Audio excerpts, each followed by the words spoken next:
Et vous l'évoquiez, Yvan, en première partie avec votre invité Boualem Sansal, l'actualité marquée par les législatives. En Italie, l'union des droites, conduite par Giorgia Meloni, est donnée favorite ce soir et les premières estimations qui sont attendues à partir de 23h. Yvan, comment est-ce que vous interprétez ce scrutin ? Bon, on n'en connaît pas encore le résultat, mais enfin, les prémices sont annoncées. On donne quand même comme étant vainqueur, largement vainqueur, cette union des droites.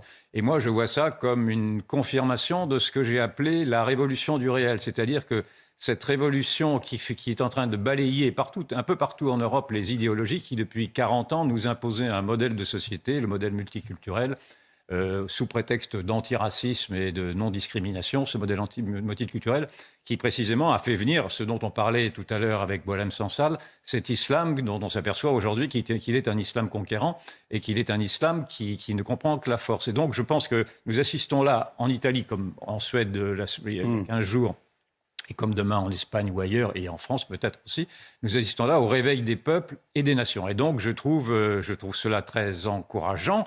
Et d'autant que cela montre également la déconnexion de l'Union européenne. On a vu que l'Italie, qui avait eu d'abord comme Premier ministre Mario Draghi, qui était le grand Manitou de la Banque centrale européenne, donc un européiste convaincu, a été éjecté au profit précisément d'une coalition qui, elle, si elle ne rejette pas l'Europe en particulier, rejette l'état de droit européen. Et la démonstration en a été faite par Mme van der Leyen elle-même, qui, dans une déclaration suffocante, il y a 2 jours, a dit que si les Italiens votaient mal, l'Union européenne avait les moyens de les faire plier, en tout cas de les sanctionner comme elle a sanctionné la Hongrie et la Pologne.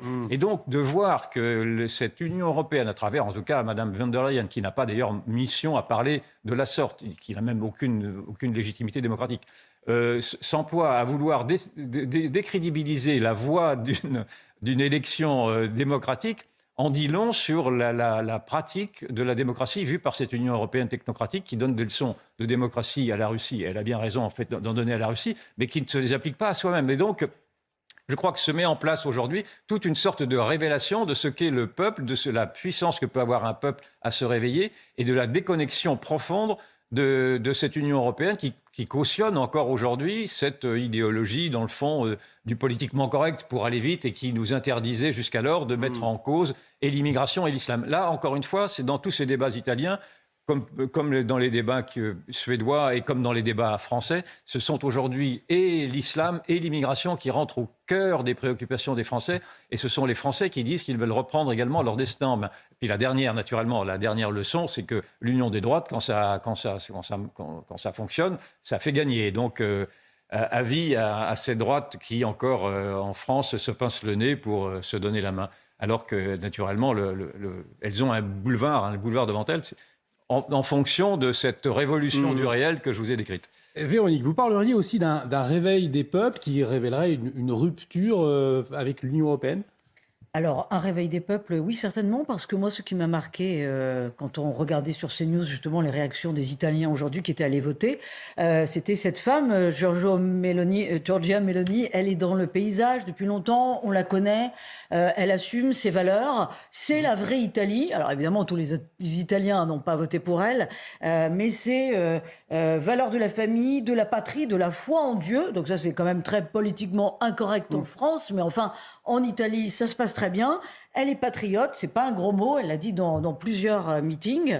Bien entendu, elle est quand même assez cash quant à son programme, parce qu'elle ne se cache pas de dire qu'elle a une admiration pour Viktor Orban, qu'elle aimerait le prendre comme modèle, et que donc elle est anti-système et effectivement, finalement, un petit peu un empêcheur de tourner en rond quant à la façon dont fonctionne l'Union européenne actuellement. D'ailleurs, Boualem Sansal, qui était dans cette émission il y a quelques minutes, disait « Si l'Italie explose, l'Europe explose ». Alors oui, ça va être un bon catalyseur de voir ce qui se passe en Italie et de voir si le réveil des peuples prend vraiment. Les Italiens, ils sont quand même un petit peu chamboulés. Hein. Ils ont eu Berlusconi, ils ont eu Matteo Salvini.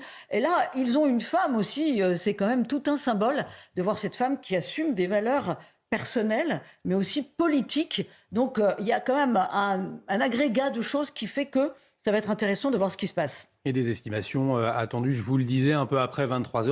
On y sera donc très attentif sur CNews.